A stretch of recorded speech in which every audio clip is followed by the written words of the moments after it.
ఓం శాంతి. ఒకరోజు ఒక వ్యక్తి వెళ్తూ ఉంటాడు.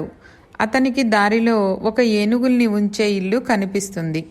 వెళ్ళి చూడాలని ఆ వ్యక్తికి కోరిక కలుగుతుంది. లోపలికి వెళ్ళి చూడగానే అతనికి ఆశ్చర్యం వేస్తుంది. అక్కడ ఒక పెద్ద ఏనుగును కేవలం ఒక తాడుతో బంధించి ఉంచారు. ఆ ఏనుగు ఎడమ కాలిని ఒక తాడుతో కట్టేశారు. వేరే ఏ గొలుసులు కానీ ఏమీ లేవు. విచిత్రంగా ఆ ఏనుగు కూడా తెంచుకోకుండా అలాగే ఉంది. అంత పెద్ద శరీరం కలిగిన ఏనుగు, అంత బలమైన ఏనుగు అంత చిన్న తాడుకు వశమై అలాగే ఉండిపోయింది. ఆ ఏనుగు తాను ఆ తాడును ఒక్క దెబ్బతో తెంచుకోగలదు, కానీ అలా చేయలేదు. అప్పుడు ఆ వ్యక్తి ఆ ఏనుగు యజమానిని అడిగాడు, ఆ ఏనుగు ఎందుకు పారిపోలేదు, అలాగే ఎందుకు ఉంది అని అడిగాడు. అప్పుడు ఆ వ్యక్తి చెప్తాడు, ఆ ఏనుగు చిన్న వయసులో ఉన్నప్పుడు అదే తాడుతో పారిపోకుండా బంధించేవాణ్ణి. దాని మనసులో అదే స్థిరమైపోయింది. ఈ తాడు కట్టి ఉంటే నేను పారిపోలేను. అదే ఆలోచన దాని మనసులో దానితో పాటే పెరుగు పెద్దతవుతూ వచ్చింది.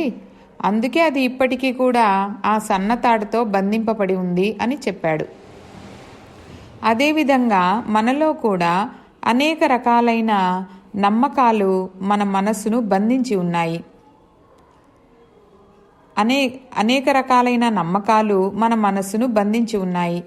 ఎవరైనా మనల్ని కోపగించుకుంటే బాధపడడం, హర్ట్ అవ్వడం సహజమే కదా. మనల్ని ఎవరైనా తిట్టినప్పుడు కోపం రావడం సహజమే కదా. ఎవరైనా మనతో తప్పుగా మాట్లాడితే దుఃఖం రావడం సహజమే కదా. ఈ విధంగా అంటూ ఉంటాం. అయితే సహజమని దేనిని అంటారు? ఏ పరిస్థితిలో అయితే మనం కంఫర్ట్గా ఫీల్ అవుతామో, ఏ స్థితి అయితే బాగుంటుందో దాన్ని సహజమని అంటాము. మీరే ఆలోచించండి. కోపంలో, బాధలో మనిషి సంతోషంగా ఉండగలడా? ఉండలేడు. కాబట్టి కోపం రావడం సహజం కాదు. హర్ట్ అవ్వడం నార్మల్ కాదు, అవి అబ్నార్మల్. ఎందుకంటే కోపం మన సంస్కారం కాదు. మన ఒరిజినల్ సంస్కారం శాంతి, మన సంస్కారం ప్రేమ.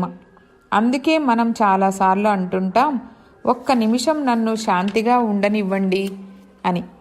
కాబట్టి ఈ చిన్న చిన్న దారాలు ఏవైతే మనస్సును బంధించి ఉన్నాయో, ఎవరి ప్రవర్తనైనా మనల్ని హర్టు చేస్తుందో, ఎవరైనా ఏదైనా అంటే బాధపడటం అనేది మన రాంగ్ బిలీఫ్ సిస్టమ్. ఈ దారాల్ని ఇప్పుడు తెంచివేయాలి.